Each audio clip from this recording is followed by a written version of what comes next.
दादा, तालुक्यामध्ये गेल्या पंचवर्षाच्या काळामध्ये मोठ्या प्रमाणावर जलजीवन योजना मंजूर झाल्या. प्रत्येक गावाला कोट्यवधी रुपये आले, परंतु अनेक वेळा असे तिथं अद्यापर्यंत पाणी नाही आणि कोट्यवधी रुपये ते खर्च झालेले आहे. बघा, आदरणीय मोदी साहेबांचं विजन फार ब्रॉड आहे, चांगलं आहे. त्यांना असं वाटलं की मी काही दिवस पाहिले चांगले वाईट, त्याच्यामध्ये माझा भारत जो पाण्यापासून वंचित, त्यांना प्रत्येकाच्या घरापर्यंत नळ पाणी योजना गेली पाहिजे. परंतु दुर्दैवाने महाराष्ट्राचं सरकार आणि केंद्र सरकार यांचं जरी कितीही विजन चांगलं असेल, पण खालची जी सिस्टीम जी लागली गेली आता मी पाहतोय ती दुर्भाग्याने अतिशय त्यांनी बेजबाबदारपणे ही मागच्या 5 वर्षामध्ये हाताळली. आणि विशेषत्वाने याच्यामध्ये फक्त व्यावसायीकरण झालेलं आहे.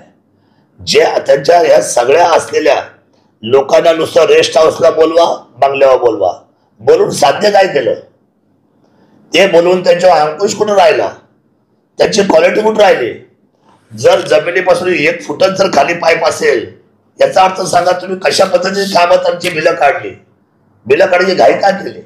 कारण काय? या सगळ्यांची चौकशी पुढच्या काही दिवसामध्ये लागणार आहे.